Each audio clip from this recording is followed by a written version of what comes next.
بسم اللہ الرحمن الرحیم۔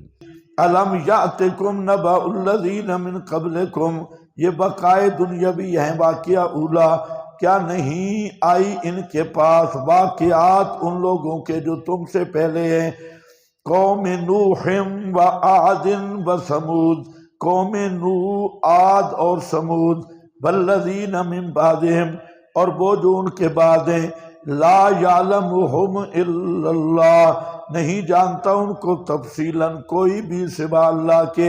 یہ آ گیا نفی جمیع ماکان کی ہے، جاءتہم رسلہم بالبینات، جمیع ماکان کی بھی نفی ہے، اور اس میں ایک اور چیز کی بھی نفی ہے، یہ جو تارک جہیل وغیرہ نسب بیان کرتے ہیں، آدم تک نسب بیان کرنے والے، اور ایک تیسری چیز کی بھی نفی ہے جو یہ تاریخ و مورخین نے دنیا کی عمر لکھی ہوئی ہے کہ آدم اور ابراہیم کے درمیان کتنے سال کا فاصلہ ہے، ابراہیم اور نبی پاک کے درمیان کتنے سال کا فاصلہ ہے، آدم آج سے پہلے کب گزرا ہے۔ یہ سارے ڈھکوسلوں پر رد ہے، کیونکہ لا یعلمہم الا اللہ۔ تو اس لیے آج جو ملحدین سوال کر رہے ہیں نا، اس کی طرف بھی توجہ کرو۔ ان کا بڑا سوال یہ ہے ملحدین کا کہ تم کہتے ہو آدم اور ابراہیم کے درمیان مثلا 4000 سال کا فاصلہ، اور ابراہیم اور آپ کے درمیان مثلا 4000، تو یہ سارے 7-8 ہزار سال کی دنیا بنتی ہے، جبکہ آثار قدیمہ تو لاکھوں سال پہلے انسانی باڈیاں تلاش کر رہے ہیں، اور تم کہتے ہو آدم کل پیدا ہوا، 8000 سال ہو گئے، اتنے ہو گئے، اور ہمارا سائنس یہ کہہ رہا ہے۔ یہ اس کا تصادم پیش کرتے ہیں۔ میں آپ کو بتا رہا ہوں آدم کب آئے، 1 کروڑ سال پہلے آئے، 10 کروڑ سال پہلے آئے، درمیان میں کتنے لوگ گزرے۔ قرآن کہتا ہے لا یعلمہم الا اللہ۔ یہ جو ڈیٹا تاریخ ہے نا جو مورخین نے لکھی ہے، یہ گپے ہیں کہ آدم اور ابراہیم کے درمیان اتنے سالوں کا فاصلہ ہے، یہ گپ ہے۔ حضرت ابراہیم، ہاں یہ قرآن پاک سے پتہ چلتا ہے کہ نبوت کے 4 ادوار ہیں جو قرآن میں ہیں۔ پہلا دور ہے آدم سے نوح تک۔ اب آدم سے نوح تک کتنا دور ہے؟ یہ 10 لاکھ سال بھی ہو سکتے ہیں، 10 کروڑ سال بھی ہو سکتے ہیں، آدم اور نوح کے درمیان۔ اب پریشان ہو گئے ہیں، اس پیریڈ کا قرآن نے نہیں متعین کیا۔ دوسرا دور ہے نوح سے ابراہیم تک۔ اب نوح سے ابراہیم تک کا زمانہ یہ کروڑوں سال بھی ہو سکتا ہے، یہ کوئی کسی نس میں متعین نہیں۔ کتنی قومیں درمیان میں گزری، کب کب گزری۔ اور تیسرا دور ہے ابراہیم سے عیسیٰ تک، اور چوتھا دور ہے محمد الرسول اللہ صلی اللہ علیہ وسلم سے قیامت تک۔ تو ہمیں 2 ادوار کا پتہ ہے، عیسیٰ سے نبی کریم علیہ السلام تک اس کا ہمیں پتہ ہے، یہ 600 سال بنتا ہے، اور نبی کریم علیہ السلام کے بعد ہم تک تو ہمیں پتہ ہے جہاں ہم بیٹھے، لیکن آگے کا کوئی پتہ نہیں کہ یہ دور کتنا چلے گا، کیونکہ یسألونک عن الساعۃ ایان مرساہا، آگے ڈیٹ نہیں پتہ۔ تو یہ جو پہلے ادوار ہے انبیاء کے، ان کی مدت کتنی ہے کوئی پتہ نہیں بھائی۔ تو ملحدین کا جو اعتراض ہی غلط ہے، وہ اعتراض مبنی ہے اسی تاریخوں پہ۔ تو تاریخوں میں تو گپے ہیں اور کوئی وہ حتمی چیز ہی نہیں، یہودیوں کی عیسائیوں کی اپنی بنائی ہوئی ہے۔ تو لا یعلمہم الا اللہ، جاءتہم رسلہم، آئے ان کے پاس رسول ان کے، بالبینات، ساتھ روشن دلائل کے، فردوا ایدیہم فی افواہہم، پس لوٹایا انہوں نے ان کے ہاتھوں کو اپنے منہوں میں۔ اب اس آیت کے معنی میں 4 احتمال بزرگوں نے ذکر کیے، ضرورت کوئی نہیں تھی لیکن بزرگوں نے تھوڑا چلو ثواب کی نیت سے ذکر کیے۔ اس آیت کے دو معنی بالکل واضح ہیں۔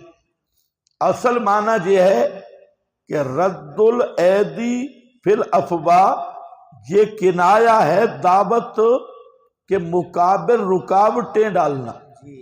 کنایا اور محاورہ ہے دعوت کے مقابل رکاوٹیں ڈالنا۔ فلاں نے فلاں کا منہ بند کر دیا۔ زبان بندی کیا کہتے ہو؟ زبان بندی، زبان بندی ہوگی تو زبان بندی کیا ہوتی ہے؟ زبان ادھر سے باندھتے ہیں زنجیر کے ساتھ، دعوت پہ پابندی۔ زبان بندی، نظر بندی، ہاں فور شیڈول، زبان بند کر دی۔ تو مطلب کیا ہے کہ انبیاء کی دعوت کے مقابل رکاوٹیں کھڑی کی، اور ان کی دعوت کے مقابل شبہات، فتوے، جیسے اہل باطل کا طریق ہے۔ تو یہی امام بخاری رحمت اللہ علیہ نے یہی معنی لیا ہے بخاری میں، اور محاورہ اسے قرار دیا۔ تو یہ بہترین معنی ہے۔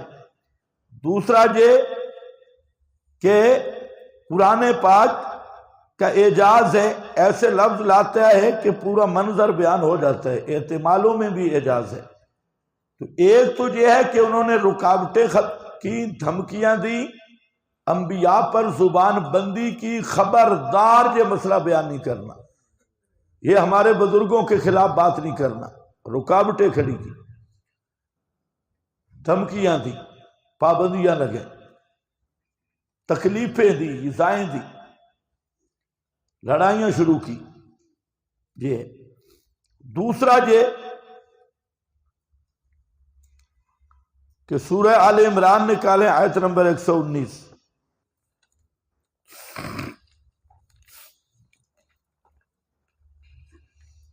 جلدی جلدی ذرا، 131 جی۔ وَإِذَا خَلَوْا عَضُّوا عَلَيْكُمُ الْأَنَامِلَ مِنَ الْغَيْظِ قُلْ مُوتُوا بِغَيْظِكُمْ۔ تو مطلب کیا ہے کہ یہ رَدُّوا ایدیہم فی افواہہم، ایدیہم کی ضمیر بھی کفار کی طرف ہے، افواہہم کی ضمیر بھی کفار کی طرف ہے۔ اور مطلب یہ ہے کہ کافروں نے غصے کی وجہ سے اپنے ہاتھ اپنے منہ میں لے دیے۔ آپ نے دیکھا ہے جب آدمی کو کسی پہ غصہ آتا ہے تو چک مارتا ہے اپنے آپ کو، اور دیکھا ہوا ہے نہیں دیکھا ہوا؟ ہاں، اپنے آپ کو کھاتا ہے۔ جب انہوں نے مسئلہ توحید سنا نا تو کھوتے کی طرح اپنے آپ کو کاٹنے لگے۔ اگر یہ مزہ نہ آئے تو پھر 10 محرم کو شیعوں کے جلوس میں جائے، یہ اپنے آپ کو چکا، اپنے ہاتھوں کو اپنے منہوں میں ڈالا، غیظاً، غصے کی وجہ سے۔ اور یہ انسان کی عادت ہے، یہ ایسا کرتا ہے جیسے منافق عضو چک مارتے تھے اپنی انگلیاں پر۔ ہائے وہابیو، آج بھی مشرک کسی طرح کرتا ہے، دعوت سنے تو یہ ہاڑ کے کھوتے کی طرح اپنے آپ کو کھاتا ہے، چک مارتا ہے۔ اور یہ صرف انسان نہیں، کتے بھی بعض ایسے ہیں، بلیاں بھی ہیں اپنے آپ کو چک مارتی ہے، کھوتے بھی ہیں وہ بھی اپنے آپ کو چک مارتے ہیں، اونٹ، یہ غیظاً، غصے کی وجہ سے۔ دوسرا کہ ردو ایدیہم فی افواہہم،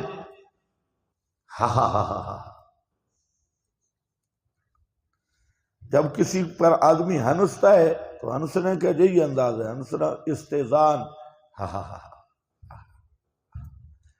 ہاتھ بھی رکھتا ہے، ہنستا بھی ہے۔ او بھائی تمہیں کوئی پتہ نہیں اس چیز کا تو بولتے کیوں نہیں؟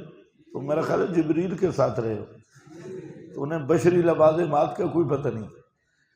تو آدمی جب کسی کا مذاق کر رہا ہو، استہزاء کر رہا ہو تو اپنے منہ پہ یہ ایک انداز ہوتا ہے استہزاء کا، ہنستا بھی ہے، اپنے منہ پہ ہاتھ بھی رکھتا ہے۔ تو انہوں نے نبیوں کا مذاق اڑایا، دیکھو مسئلہ دیکھو، ساڑھے علاق کچھ نہیں کر سکتے، فردوا ایدیہم فی افواہہم، اور تیسرا معنی یہ ہے کہ انہوں نے نبیوں کے منہ پر اپنے ہاتھ رکھ دیے۔ یہ بھی ایک عادت ہوتی ہے کہ جب مسئلہ بیان کر کوئی بات ناپسند کرتا ہے تو دوسرے کے منہ پہ ہاتھ، چپ چپ چپ، گل نہیں کرنی، بات نہیں کرنی۔ نبیوں کے منہ پہ اپنے ہاتھ رکھ دیے، یہ مسئلہ توحید نہ نہ نہ نہ نہ نہ، چپ۔ اور چوتھا معنی ہے کہ انہوں نے نبیوں کے ہاتھ پکڑ کر نبیوں کے منہ پہ رکھ دیے، ہاتھ بھی نبیوں کے منہ پہ کہ چپ ہو جاؤ۔ یہ توہین کا سب سے پہلا استہزاء، اور یہ چوتھا، یہ توہین کا طریقہ ہے۔ تو کتنے معنی آگے؟ 4۔ ردوا ایدیہم فی افواہہم وقالوا انا کفرنا بما ارسلتم بہ۔ پہلی گفتگو انہوں نے کہا ہم نے انکار کیا ہے بما اوپر دیکھو، بما کیا ہے؟ من الایمان باللہ والتوحید، بما ارسلتم بہ مسئلہ توحید کا بزام شما۔ بعد نے کہا بما ارسلتم، کہا کہ ان کے دل مان چکے تھے کہ یہ مرسل ہیں اور یہ اللہ کا پیغام لے کے آئے، لیکن اکابر نہیں چھوڑ سکتے تھے، اس لیے انہوں نے کہا بما ارسلتم بہ۔ اور دوسرا یہ کہ بما ارسلتم بہ بزام شما، تم جو گمان کرتے ہو نا کہ یہ مسئلہ اللہ نے بھیجا ہے توحید والا، تمہارا یہ دعویٰ ہے، چلو بھیجا بھی ہے تو ہم نہیں مانتے۔ وَإِنَّا، اور بے شک ہم، لفی شک مما تدعوننا، یہ لفظ کیا ہے؟ انا ہے، صحیح کر لو۔ وَإِنَّا لفی شک مما تدعوننا، اور بے شک ہم البتہ بیچ شک کے ہیں اس مسئلہ توحید میں کہ تو بلاتا ہے ہمیں طرف اس کے، من الایمان باللہ والتوحید لا شک فی توحیدہ۔ اب اس آیت کی دو تفسیریں کی گئی، ایک امام رازی نے کی ہے اور بعض دیگر حضرات نے، انہوں نے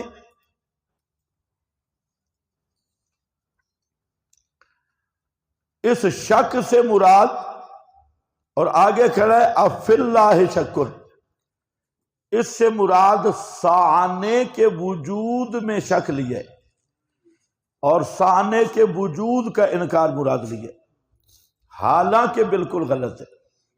امام راضی بڑا آدمی ہے لیکن غلط ہے۔ مشرکین جو تھے یہ ہمیشہ ہر دور کے مشرک اللہ کا وجود مانتے تھے، صفات بھی مانتے تھے، کیا کرتے تھے؟ شرک۔ او بھائی بول کیوں نہیں رہے؟ تو یہ ایک تفسیر یہ کی گئی، یہ غلط تفسیر ہے۔ ہاں اس کی ہم توجیہ کریں گے۔ توجیہ یہ ہے کہ وجود ثانے پر ایک ضمنی بحث ہے، ذیلی بحث بنا سکتے ہیں وجود ثانے کی، لیکن مقصد کیا چل رہا ہے؟ توحید کا۔ اس لیے ذرا کلمات دیکھو، انا لفی شک مما تدعوننا، بے شک ہم البتہ بیچ بھاری شک کے ہیں، بڑا موٹا تازہ شک ہے۔ شکن کی تنوین یہی بتا رہی ہے کہ بہت بھاری شک میں ہے، مما مسئلہ توحید سے، اور لکھا ہے من الایمان باللہ والتوحید تدعوننا الیہ، تم ہمیں دعوت دیتے ہو اس مسئلہ کی طرف، مریبن شک میں ڈالنے والا،